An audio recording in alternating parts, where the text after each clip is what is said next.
ओम नमः शिवाय। हर हर महादेव। तो हम आज आपके लिए लाए हैं एक भक्त को बचाने खुद आए थे महादेव। तो इस कहानी को हम शुरू करते हैं। एक भोले नाम का व्यक्ति था। वह भगवान शिव की पूजा करता था। सुबह शाम उन्हीं के नाम स्मरण करता था। भक्ति भगवान भोले की करता रहता था। मंदिर जाता रहता था।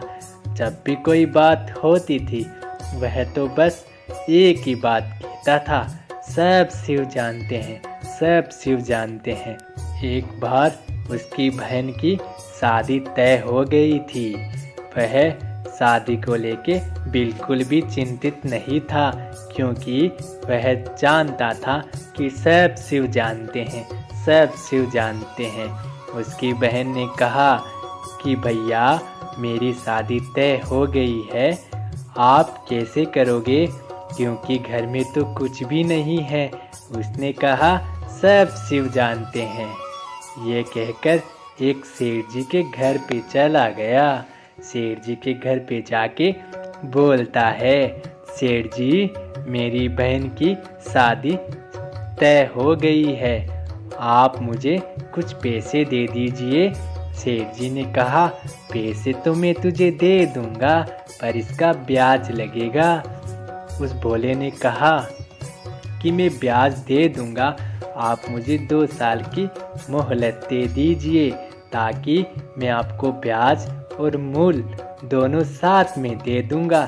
तो फिर यह सुनकर उस सेठ जी ने कहा ठीक है, मैं तुम्हें पैसे दे देता हूँ, पर 2 साल के अंदर तुम मुझे ब्याज और मूल दोनों दोगे, सब शिव जानते हैं।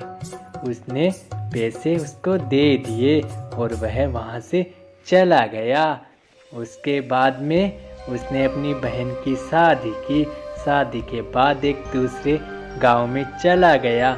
वहाँ मजदूरी मेहनत करके एक रुपये इकट्ठा करके 2 साल गुजरने के बाद वापस आता है। उसे पता होता है कि 2 साल गुजर गए हैं, तो वह सीधा सेठ जी के घर पे गया। सेठ जी को कहा सेठ जी ये लीजिए आपके मूल और आपके ब्याज। सेठ जी ने कहा तुम तो बड़े ईमानदार हो, 2 साल में एक दिन कम है और तुमने आज ही पैसे लौटा दिए। तो उस भोले ने कहा सब शिव जानते हैं।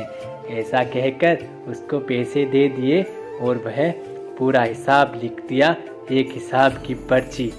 उस भोले को देने के लिए हाथ आगे बढ़ाया, तो भोले ने कहा नहीं सेठ जी मुझे नहीं चाहिए, सब शिव जानते हैं। ऐसा कहकर वहाँ से चला गया। उसके बाद सेठ के मन में लालच आ गया। सेठ सोचने लगा ये तो भोला है, इसे तो कुछ पता भी नहीं, क्यों ना हम इससे और पैसे मांगे। ऐसा कहकर वह दूसरे दिन उस भोले के घर पे गया। घर पे जाके भोले को बोलता है कि 2 साल पूरे हो गए हैं, तुमने अभी तक मुझे पैसे नहीं लौटाए। तो वह भोले ने कहा सेठ जी मैं कल ही तो आपको पैसे देकर आया हूँ, सीधा आप ही के पास आया था गांव से और पहले आपके हाथ में पूरे पैसे दिए थे। तो सेठ ने कहा झूठ मत बोल, तुमने मुझे कोई पैसे नहीं दिए। अगर तुमने मुझे पैसे नहीं दिए तो मैं तुम्हें कोर्ट में ले जाऊंगा। मैं तुम्हें 2 दिन की और मोहलत देता हूँ, 2 दिन के अंदर अंदर तुमने मुझे पैसे नहीं लौटाए तो मैं तुझे कोर्ट में ले जाऊंगा। यह सुनकर भोले ने कहा सब शिव जानते हैं। इतना कहकर वहाँ से सेठ जी चले गए। उसके बाद 2 दिन पूरे हो गए। 2 दिन के बाद अदालत में भोले को और सेठ जी को बुलाया। सेठ जी ने कहा जज साहब ये मेरे से 2 साल पहले रुपए लेके गया था और लौटाने का वादा किया था। 2 साल पूरे हो गए, इसने मुझे कोई रुपए नहीं दिए। तो जज साहब भोले से पूछते हैं कि तुमने उनको पैसे क्यों नहीं दिए। तो वह भोला कि मैंने इनको पूरे रुपए ब्याज के समेत दिए हैं, ये झूठ बोल रहे हैं। तो सेठ जी बोलते हैं, नहीं जज साहब, मैं सच बोल रहा हूँ, इसके पास कोई भी सबूत नहीं है। अगर ये मुझे पैसे देता तो मैं इसे बिल दे देता। इसके पास पूछ लो, ना तो कोई बिल है ना कोई कॉपी है। तो ये सुनकर जज साहब पूछते हैं कि तुम्हारे पास क्या सबूत है कि तुमने इनको पैसे दे दिए। तो भोले ने कहा, सब शिव जानते हैं, सब शिव जानते हैं। इतना सुनकर जज साहब बोलते हैं कि ये शिव कौन है, तुम बोलो शिव को कि कल यहाँ अदालत में आकर गवाही दे। इतना सुनते ही वह भोला वहाँ से सीधा मंदिर गया। मंदिर में जाकर अपने शिव को बोलता है कि ये शिव जी, आपको कल अदालत में आना है, जज साहब ने आपको बुलाया है। इतना कहकर वहाँ से चला गया। दूसरे दिन अदालत में कुछ समय बाद एक बूढ़ा व्यक्ति आता है, जिसकी आंखें लाल लाल, बड़ी बड़ी दाढ़ी। वह पास आकर जज साहब को बोलता है कि जज साहब, भोला बेकसूर है, इसने सेठ जी को पैसे दे दिए थे, क्योंकि ये उस टाइम पैसे दे रहा था, मैं उसके पास ही खड़ा था। इतना सुनकर जज साहब बोलते हैं कि आपके पास क्या सबूत है कि इसने पैसे सेठ जी को दे दिए। तो वो बूढ़ा व्यक्ति बोलता है, जज साहब, जब भी सेठ जी हिसाब करते हैं तो एक डायरी में पूरा हिसाब लिखते हैं, वैसे ही इस भोले का भी हिसाब उसमें है। आप वह डायरी मंगा लीजिए और उसमें देख लीजिए, भोले का भी पूरा हिसाब किया हुआ है।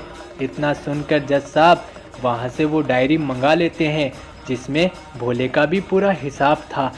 उस हिसाब को देखा, हिसाब देखते ही सेठ जी को सजा दे दी और थोड़ी देर बाद में वह बूढ़ा व्यक्ति गायब हो गया। इतना देखते ही जज साहब ने कहा कि भोला, वह कौन थे और तुम किसको बुला के लाए हो? इतना सुनते ही भोले ने कहा, ये मेरे शिव थे, आप ही तो कह रहे थे कि शिव को बुलाओ, तो मैं मंदिर में जाके शिव जी को बुला लाया, ये मेरे शिव थे। इतना सुनते ही जज साहब के हाथ कांपने लगे। जज साहब सोचने लगा कि भगवान शिव यहाँ आए थे। इतना सुनते ही वह दौड़ा दौड़ा मंदिर गया। मंदिर में जाकर भगवान से क्षमा मांगता है कि भगवान, आप अदालत में आए थे और मैं आपके सामने बैठा रहा और आप मेरे सामने खड़े रहे, मुझे माफ़ कर दीजिए, हे महादेव, मुझे क्षमा कर दीजिए। और उसके बाद वह भगवान की भक्ति में लग गया। तो कहते हैं ना कि भक्त ओ मुसीबत में तो भगवान खुद आते हैं उसे बचाने के लिए। कौन कहते हैं कि मेरे महादेव नजर नहीं आते? जब कोई नहीं आता तब वही तो आते हैं। तो बोलो ओम नमः शिवाय, हर हर महादेव। तो आपको ये कहानी कैसी लगी? अच्छी लगी तो कमेंट करके मुझे ज़रूर बताइए और हमारे चैनल से जुड़ जाइए, जिससे हम आपको और अच्छी अच्छी कहानियाँ भेजते रहेंगे। हर हर महादेव, हर हर महादेव।